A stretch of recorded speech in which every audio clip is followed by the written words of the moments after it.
नमस्कार दोस्तों, मैं दिलीप कुमार। दोस्तों, बीएसएससी की तानाशाही, शोषणकारी और सुस्त रवैया के खिलाफ 15 नवंबर को पटना में एक बड़ा छात्र आंदोलन होने जा रहा है और इस आंदोलन की प्रमुख मांगे हैं कि फर्जी अभ्यर्थियों को बाहर किया जाए, काउंसलिंग के लिए सबसे पहले रैंक लिस्ट जारी किया जाए और जल्द से जल्द काउंसलिंग की तिथि घोषित की जाए और जल्द से जल्द काउंसलिंग करवाकर फाइनल रिजल्ट प्रकाशित किया जाए, क्योंकि ये बहाली 7.5 साल पहले की है और इन 7.5 सालों में 53,000 से ज्यादा स्टूडेंट्स दिन रात मानसिक रूप से प्रताड़ित हो रहे हैं और काफी दुख तकलीफ को झेल रहे हैं। और इसके बावजूद भी बीएसएससी के द्वारा लगातार सुस्त रवैया अपनाया जा रहा है और अमानवीय व्यवहार अपनाया जा रहा है, क्योंकि 7.5 साल में एक बहाली को पूरा नहीं कर पाना ये बहुत बड़ा अपराध होता है। और वैसी परिस्थिति में जबकि बीएसएससी ने खुद ही नोटिस जारी किया था कि नवंबर प्रथम सप्ताह में काउंसलिंग शुरू होगी और उसके बावजूद भी आज 12 नवंबर बीत चुका है और अभी तक काउंसलिंग की तिथि भी घोषित नहीं की गई है, तो इससे पता चलता है कि बीएसएससी का रवैया गलत है और बीएसएससी इस बहाली को लटका के रखना चाहती है। और ऐसा बीएसएससी अपने मन से नहीं कर रही है, क्योंकि बल्कि बिहार सरकार यानी कि नीतीश सरकार के दबाव में आके कर रही है। और सरकार नहीं चाहती है कि ये बहाली जल्द पूरी हो, क्योंकि सरकार हर जगह जो डिपार्टमेंट है बिहार में, चाहे वो किसी भी जिला में चल जाइए, किसी भी ब्लॉक में चल जाइए, वहां आप देखिएगा कि 6 महीना के अनुबंध पे, कॉन्ट्रैक्ट पे बहाल किया जाता है कर्मचारियों को और फिर उनको एक्सटेंशन दे दिया जाता है। तो ये कहीं ना कहीं सरकार की गलत नीति है और इसी वजह से इस बहाली को भी लेट लतीफी की ओर ले जाया जाता है। नहीं तो 7.5 साल में ये बहाली पूरी नहीं होगी, आखिर ऐसा कैसे हो सकता है। लेकिन चूंकि सरकार का दबाव है, इसलिए बीएसएससी भी सुस्त रवैया अपना रही है। तो हम लोग को एक बड़ा छात्र आंदोलन करना है ताकि सरकार पे दबाव पड़े और सरकार भी दबाव में आके बीएसएससी को निर्देश दे कि इस बहाली को जल्द पूरी करे और बीएसएससी भी दबाव में आए। और आप लोगों ने खुद देखा है कि इस बहाली में तभी कुछ हो पाया है जब आप लोगों ने खुद आंदोलन किया है, अन्यथा इसका पीटी का भी रिजल्ट नहीं आता, पीटी की परीक्षा भी नहीं होती, मुख्य परीक्षा भी नहीं होता, मुख्य परीक्षा का रिजल्ट भी नहीं आता। तो आप लोग देख रहे हैं कि हर चरण पे आंदोलन ही करना पड़ा है, उसके बाद ही आगे जाके कुछ हो पाया है और बीएसएससी ने कुछ कदम उठाया है। तो एक बार फिर से एक बड़ा छात्र आंदोलन करना पड़ेगा ताकि बीएसएससी जल्द से जल्द इस बहाली को पूरा करे। और बीएसएससी के सचिव और अध्यक्ष महोदय से हम आग्रह कर रहे हैं, विनती कर रहे हैं और उनको बताना भी चाह रहे हैं कि आपने खुद जब नोटिस जारी किया था कि नवंबर प्रथम सप्ताह में काउंसलिंग शुरू होगी, तो आखिर आपने अभी तक काउंसलिंग की तिथि भी घोषित क्यों नहीं किया है। और आपके अनुसार नवंबर प्रथम सप्ताह का क्या मतलब है? हम लोग तो यही समझते हैं कि नवंबर प्रथम सप्ताह का मतलब 1 नवंबर से 7 नवंबर के बीच होता है, लेकिन पता नहीं आपका क्या सोचना है, ये तो आप ही बताएंगे।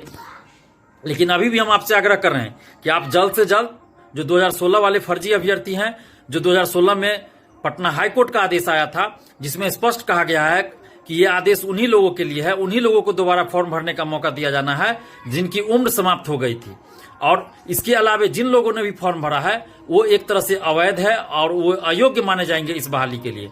तो फिर आप पटना हाईकोर्ट के आदेश का उल्लंघन नहीं कर सकते हैं। तो इसलिए आपको फर्जी अभ्यर्थियों को जल्द से जल्द बाहर करना होगा और जल्द से जल्द आप रैंक लिस्ट जारी कीजिए और काउंसलिंग की तिथि जारी कीजिए। और रैंक लिस्ट के लिए भी आप एक जनरल रैंक जारी कर दीजिए, जनरल लिस्ट जारी कीजिए, जनरल रैंक जो होता है वो जारी कीजिए। और उसके बाद फिर आप जब फाइनल रिजल्ट कीजिएगा उसमें आप कैटेगरी वाइज रिजल्ट जारी कीजिए। और ये डिमांड परीक्षार्थियों की तरफ से आया है, इसलिए आपको परीक्षार्थियों के डिमांड को ध्यान में रखना होगा, क्योंकि 53,000 से ज्यादा परीक्षार्थी 7.5 साल से दुख और तकलीफ को झेल रहे हैं, यातनाएं सह रहे हैं।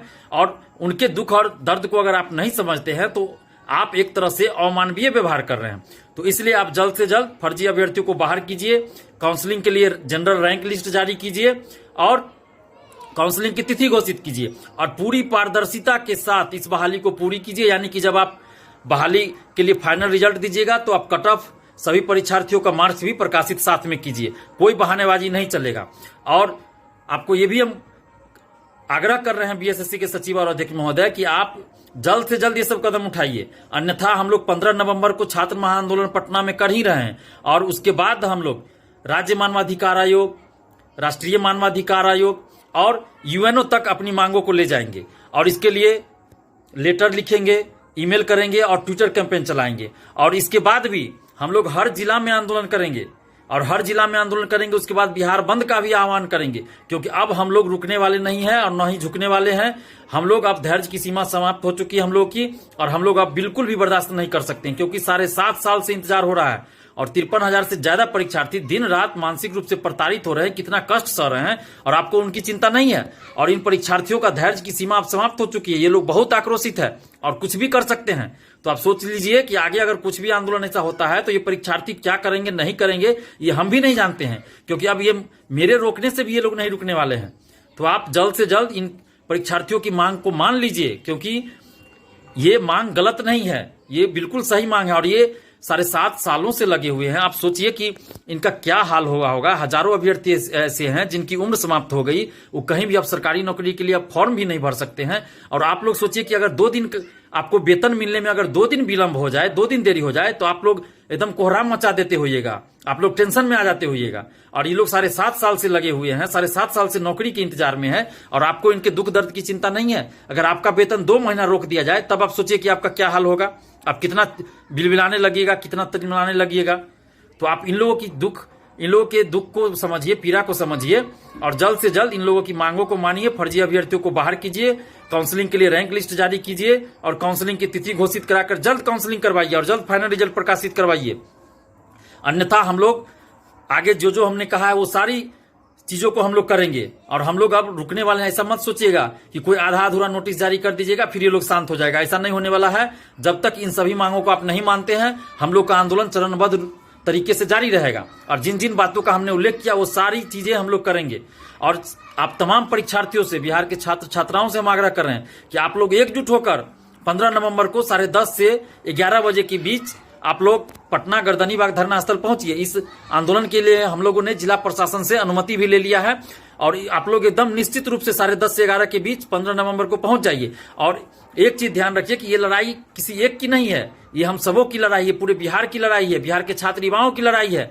अगर आप चुप बैठे आज, तो कल को आपसे सवाल होगा तो आप क्या जवाब दीजिएगा।